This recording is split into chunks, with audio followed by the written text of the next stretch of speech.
Welcome back to Newsmaker Live, and as we continue with the program, I want to just talk about a book that has been written by someone who is close to you, someone you see all the time. It's called A Common Sense Approach to Disaster Management. It's a simple what you should do in the case of disaster, and also to prevent disasters or to prevent the effects of disasters, because there are certain measures that we can take to make ourselves or to put ourselves in a position where the disasters don't affect us as adversely. And that book is written by Dawn French, who's here with us on the set. She'll talk about that in a little while. You'll quiz me about it later. Of course I will, of course. And she has given me this sample to review, and I'll surely do that when we leave this set. But Tim, let's go back to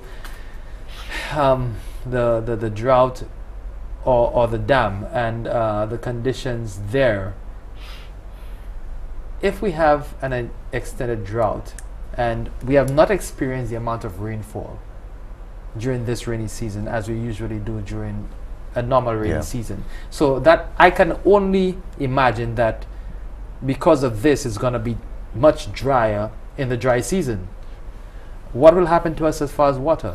Well, what we'd have to do is implement our dry weather program early to ensure that we have enough water to last the dry season for however long it lasts. And because of the 2009 experience, because we went through a drought just before Hurricane Thomas. So we have that experience, and we know, we at WASCO know what to do in terms of trying to ration that water to ensure that everybody has a supply. They will not have the 24-hour supply in some of the areas which normally get 24-hour supply. So a lot of sectors will be affected, but we'll have to now do the necessary adjustments, not only from the John Compton Dam, but even talking from the other areas like Babono, where we have our Hill 20 system, which normally once you get a serious dry season, our sources in that area dries out completely, or almost to a less than 50% yield. But what happens to the people who already have problems getting a consistent water supply? There are some places where water is rationed even right now. Right. Certain areas get water 24 hours a day, others get probably once or twice a week.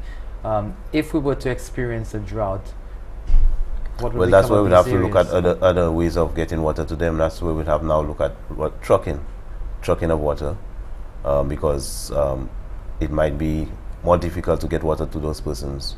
So we'd have to look at other ways of supplying water to them to get water to these persons. Also, I indicated we looking at other sources which we used in 2009. I think we brought back the Wavin Passor system. We also we're looking at the Vanna system as I indicated to you.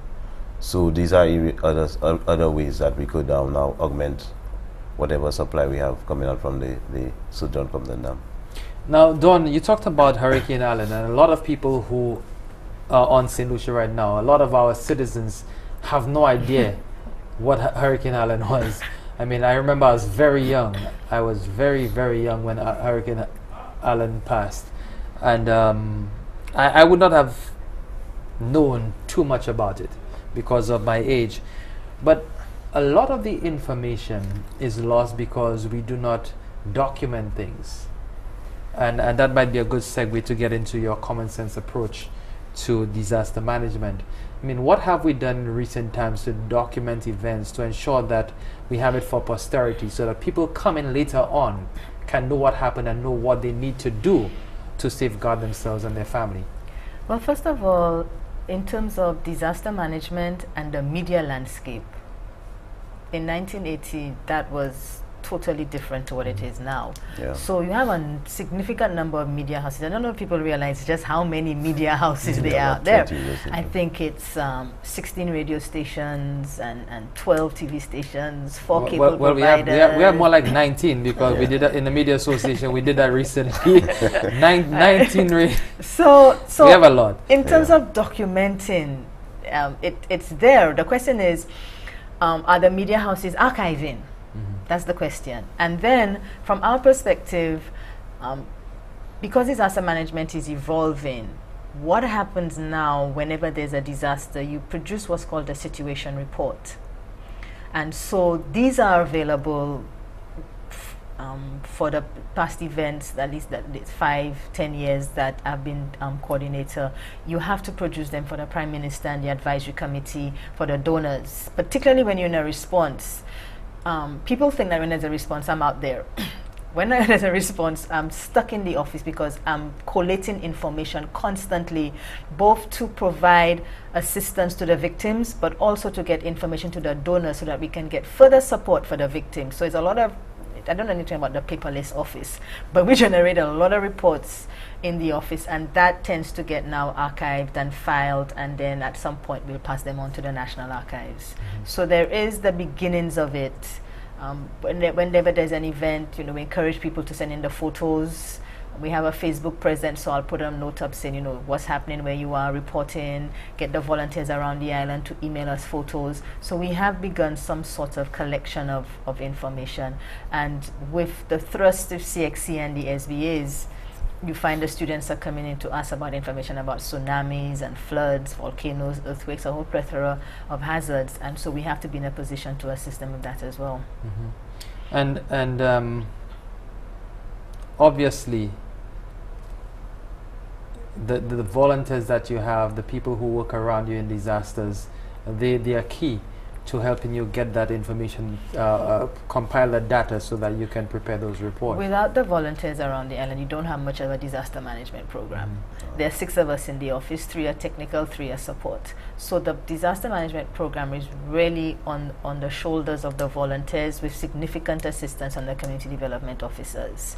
Without these 2 components, a lot of what we do, or in non-crisis times, would be under stress and strain. And then of course, NEMO is a wider organization. It's not just the office that I run. It's DBS, it's the other media houses, it's St. John's Ambulance, it's Kiwanis, ADRA, Caritas, WASCO. It's as many members, because you don't know what is going to happen and who needs to be on board, and really you should not meet your counterpart under battlefield conditions. So we facilitate memorandum of understanding, training, conferences, any opportunity for the partners to get to know each other in non-crisis conditions. Now, a lot of people are still have not recovered fully. Even today, we ran this story, the police assisting a family in Barron's Drive, Soufrière, with rehabilitating a house that got damaged during Hurricane Tomas. So we have a lot of people who are still trying to cope in the aftermath of Tomas. I think nature is still in shock. There are some passes in which the grass hasn't begun to grow yet. It's true. It's true. Even at Bagatelle, on that hill where there's a slide, I mean, the evidence is still there. But in terms of NEMO and your role, what kind of assistance do you give to these people, or have you passed them on to other agencies? There are phases, and we coordinate the immediate response. So persons are in life-threatening conditions, so you coordinate the search and rescue, the sheltering, and then at some point it starts to transition. Almost immediately you start getting the groundwork done, but at some point it transitions usually to the Ministry of Physical Development, because as depending upon the disaster, people may not be able to go back to a community. So government may have to acquire land, which is what happened with the Black Malay Maynard Hill landslide. We had to acquire land, have negotiations with people, because some people owned land, some people were renting. You have to take care of all the victims regardless of their land tenure condition. They are victims. They can't stay where they are. And that component usually goes on to another ministry, and usually it goes on to the ministry. So right now, for Tomas, we are not involved in the reconstruction. The government actually set up a unit to deal with that within the Ministry of Finance, and there's specific partners that are on that team with the Ministry of Finance. I know that Wasco needs a lot of reconstruction. I mean, you talk about it, you talked about a certain aspect of it earlier on, but even before that Hurricane Tomas, Wasco was in a bad situation. People at that point recognized that it really, Wasco was operating at a position of a loss, because the cost of producing 1,000 gallons of water is more than what you sell 1,000 gallons of water for domestically. Right. how is Wasco coping, and what needs to be done from the water utility standpoint to ensure that you can meet the demand, so that you can perform regular maintenance, so that you can expand your service, upgrade in certain areas? What really needs to be done? Well, first and foremost, as you indicated, our tariff levels are quite low, and that's one of the areas that we definitely need a tariff review in terms of an upward review. I know persons don't normally like to hear that, especially in the economic times we are now, but definitely we need a tariff review. I think persons recognize that after Hurricane Thomas. I think most persons calling the various talk shows indicated that they don't mind paying more for water because they realize the value of the water then. So I'm hoping that they still have that same mindset, because for us to upgrade the systems, which are very old in some cases, a lot of cases, we definitely need a tariff review, along with other areas where we need other injection of funds to do the capital projects to bring our systems up to par, to meet the demand of the customers. And what sort of plan does Wasco have to do that, to meet those demands, and also to provide a more efficient service? Because, as I said before, some customers do not get a 24-hour supply of water, and we are a developing country, and most people would say that is unacceptable. Well, we at Wasco, we have sat and developed some strategic plans, a 5-year strategic plan, to look at the overall development of the water sector. Also, we were looking at our non-revenue water in terms of losses on our system and how to make the system more efficient. We have to do our network modeling so that we can now run a more efficient say water company to meet the demands. And as you know, we have more development springing up in various areas, so we have to try to meet the demand of our customers, and we at Wasco working tirelessly to get that done. Right now we just need the revenue aspect to be able to roll out on our programs in place, implement our programs. Now, I was going to ask him a question, but I don't think it would be fair to ask him. So, Don. It's fair to ask me. Yeah. It's fairer to ask you. A lot of people made a comparison between Wasco and Lucilec in the aftermath of Tomas. And I know that you're in a position to know better how these two utility companies operate. What is the difference between the two, and why was Wasco's challenge greater than that of Lucilec? Okay, let me age myself. Lucilec used to be as bad as Wasco when I was growing up.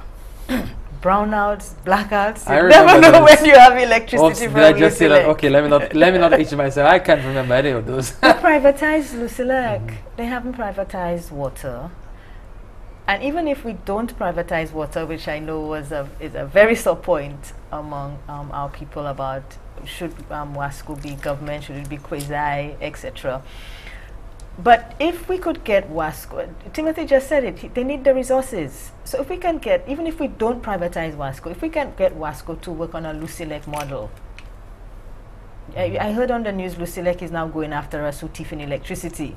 I don't know if Wasco going to be going behind some of us who thief in water.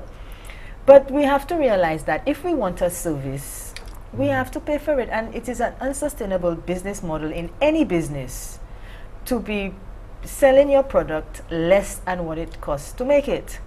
Whether you're making hats, coal pot, electricity or water. That is, and anybody who has any kind of business mind should understand that. Wasco at least needs to break even. Hopefully make a little profit, that'd be better. But they're operating at a loss.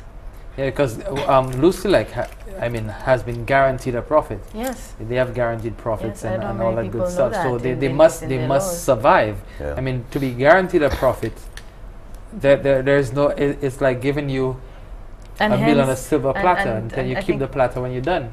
It's an opportunity to mention the support the French Antilles gave to Wasco after Tomas. I'm not sure Lucilec required that assistance, but the French Antilles, Martinique, Guadeloupe, Cayenne, rallied around Lucilec. People may not realize, they would come in and you would have meetings and you would say, we need to do this, and you would say this afternoon, and tomorrow morning they'd be on the docks with it. They were with us on this, and I think it's an opportunity to red flag to St. Lucians that the French Antilles really did support St. Lucia in the aftermath of Tomas. And I mean, some of the territories as well supported. The French were remarkable. They were remarkable, especially through badges and the stuff. assistance of Keats Compton, who was based in Martinique at the time. He was really able, and he spent a lot of time in the NEMO office trying to facilitate the movement of personnel and equipment and supplies for the French Antilles for Wasco's support. And our undercut apart from St. Vincent and these other utility companies assisted us a lot. At one point you could not tell the difference between Wasco workers and the French, because they were at ancillary, for example. And everybody's Creole sitting on the pipes and just working on pipes, just replacing that network, because that entire thing was washed away. But if I may, Clinton, just go back a bit regarding the questions you had for Timothy for the drought. We have a system in St. Lucia, there's the drought monitor. And the drought monitor is under the jurisdiction of the Met Office. So they monitor both sides of the spectrum, flood and drought. And once a quarter, they will send out the reports to certain agencies indicating what the drought monitor is showing. At some point, if we do find ourselves facing a drought, the drought monitor will kick in. The Met Office will red flag, hey people, drought conditions, and then there are systems that will activate. So it will not just be Wasco on its own trying to deal with the scenario. The NEMO system will kick in. There's a national drought task force. There is a water management plan for drought conditions, and we will follow it to the best of our ability. And of course, one of the key and strong players would be Wasco, but they will not be the only player. For example, you'd have to have health on board. You tell people you need to have the prisons, everybody go to the prisons, but if you don't take care of persons who cannot go out to fend for themselves, so you have a restricted population like prisons, hospitals, you need to get supplies to them. Do you want the prisoners breaking out searching for water? No. So you have to make sure that you can have them on them supplied. Yes, the responsibility of the state, because they're in state custody. So there is a system that is in place that is triggered by the drought monitor. So we are watching. We're not just only doing the hurricanes for the hurricane season. We are watching the other end of the spectrum, which is the drought. We'll talk more about droughts and disasters in general when we come back. We'll take another break. We'll also take your calls on the other side of the break so that you can give us your recollection of Hurricane Tomas, where you were, what you were doing, and what you have learned from the experience. Stay with us. Newsmaker Live will continue after the break.